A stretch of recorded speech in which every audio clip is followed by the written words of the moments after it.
Hey, Bio 1 students. Going to pick up on day 2 of notes in Bio 1 with chapter 2.1. And again, just some chemistry review is what we're going over. So we talked a little bit the other day about how some elements like carbon have more neutrons, like carbon 12, carbon 13, carbon 14. They're all three carbon, but yet carbon 12 and 13 are harmless, 14 is radioactive. So what does that mean if something's radioactive? What that means is when you get too many neutrons in the nucleus, they start to decay and break down, and they start to go back. They actually start to turn into protons, what they do. So they need to get rid of that energy, and by doing that, that's where the radiation comes from. So carbon 14 is one of those radioactive isotopes, but what we found is not all, usually when we think about radiation, we think, oh, that's something bad.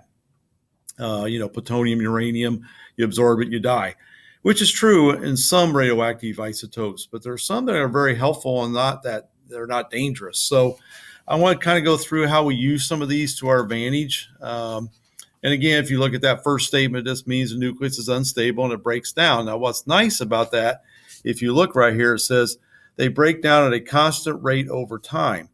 And nothing affects that. Weather, temperature, heat, cold, nothing will affect the rate it breaks down.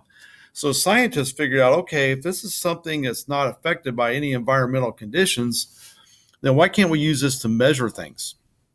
So what they've done is geologists will take rocks and fossils and they'll determine, okay, how much carbon 14 is there, how much carbon 12, because carbon 14 will eventually decay into carbon 12.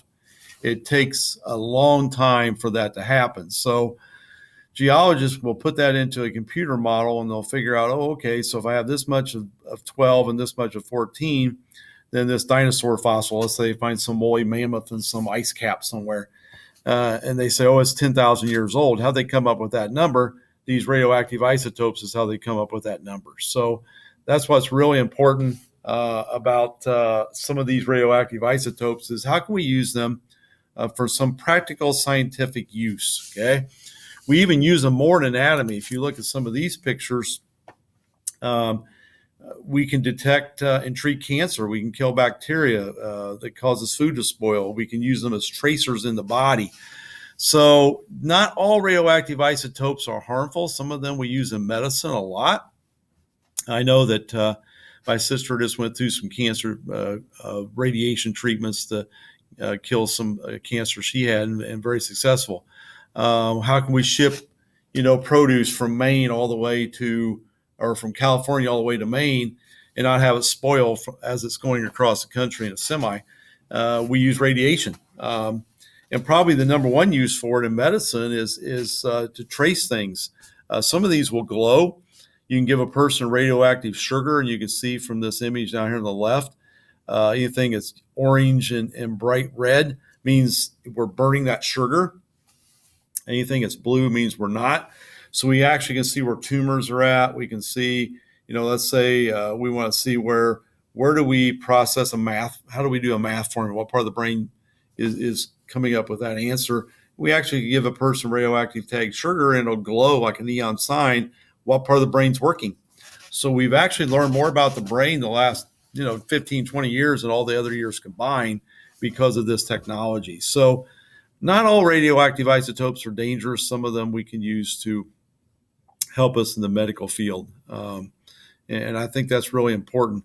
I just give you one personal example. I had a problem with my neck one time, and I went into the hospital, and they go, "Hey, you're going to drink this black sludge-like stuff. It tastes like chalk." It was awful. I'm like, "Oh, great!" And they go, "It's radioactive isotopes." So I knew what it was. So I swallowed it, and you literally could see it move through my body, and they could track it on an MRI machine. And luckily, I didn't have any blockages in my carotid arteries, but that's what they were checking for. All right.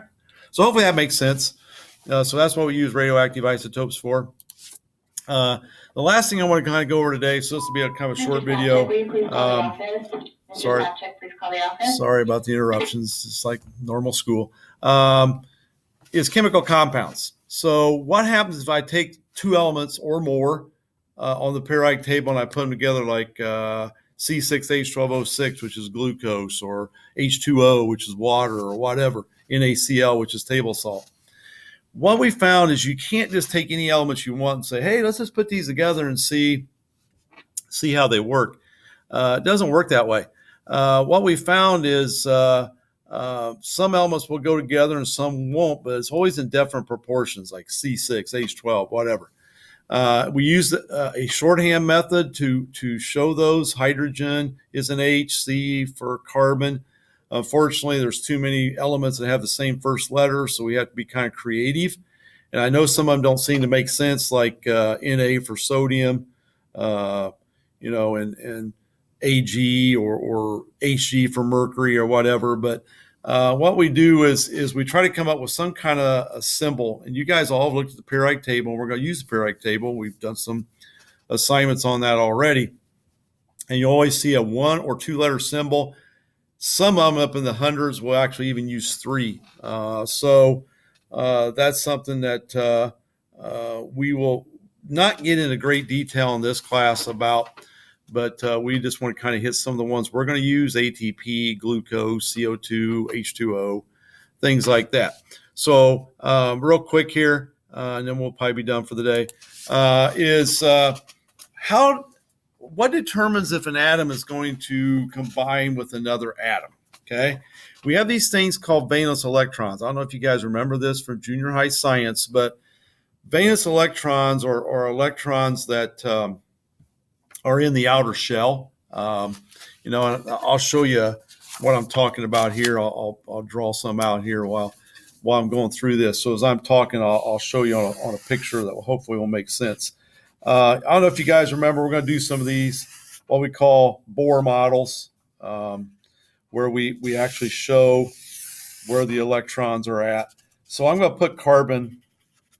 Got a bad circle there. Okay, so if you can see this on the screen, you'll notice that carbon has 6 protons, 6 electrons, 6 neutrons. So how do the electrons go in these, what we call orbits or shells? What you'll see is I put 2 in the first orbit, and then I got 4 in this second one. So what we found is these orbits, see if this sounds familiar, these electron shells can only hold a maximum number of electrons. The first one is 2, and then after that it goes to 8. Okay, now if an atom is not got the maximum number in the outer shell, then it is very unstable. So it will try to find something out there that has a similar problem, and then they'll either share electrons or they'll get rid of electrons or they'll accept electrons. We call those ionic and covalent bonds that we're going to go over in the next set of notes, probably tomorrow. So how does that work? Well, let's take this one.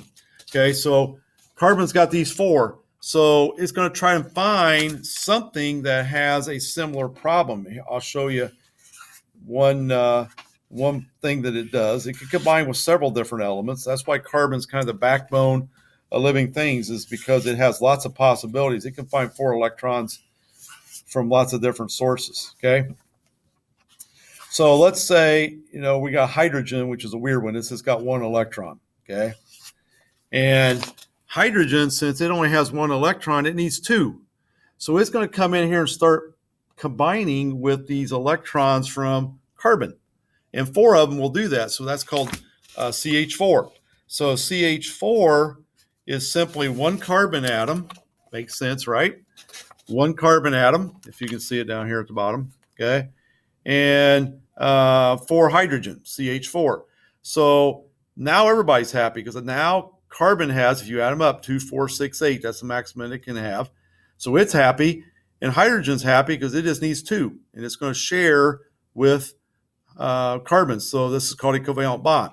And we'll go over this more tomorrow. I just kind of wanted to introduce it a little bit today. Kind of tough with the paper. I'll try something else tomorrow, but I think I have it on my slideshow. But that's why some elements will go together and some won't.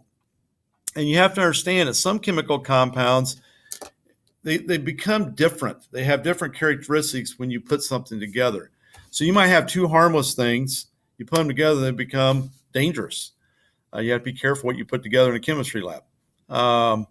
Sometimes you take 2 harmful things and they become harmless. Like, let's take sodium. Sodium is a metal. Chlorine's a gas. Actually, it can be a very deadly gas. We put together and get NaCl, which is table salt, which is a little white crystal that we put on food. Other things we put together and it causes an explosion, that type of thing. So you have to be super careful when you're dealing with elements. Some elements just won't combine with anything. You take helium. Helium's got two on the periodic table. It doesn't need any more. Neon has 8 in the outer shell. It doesn't need any more, so they won't combine with anything. So some elements will combine with lots of things. Some elements will not combine with anything. So you can't just say, I want to put this element with this element. It's got to do with these valence electron shells. And we'll talk more about that in the next installment of notes. But hopefully that makes sense. Again, if you got questions, please let me know. We'll have a test probably next week. I don't think we'll get one in this week. So we'll still go through and get kind of caught up on the notes a little bit. Sorry, I got a little behind there. So hopefully I get you caught up on today. I post these notes today, which is the 14th. We're going to take our quiz today. So please log on. There's a Google form. I'll email you a password, and please get on there and take that quiz during your class time. And don't just blow it off. Some of you didn't take the first test, and you're not in a good position right now. You got to take the test. You got to take the quizzes. You got to stay up on your homework. Just because the virtual student doesn't mean you just don't do those things. So take the quiz today. So we'll see you later. Have a good day. Bye.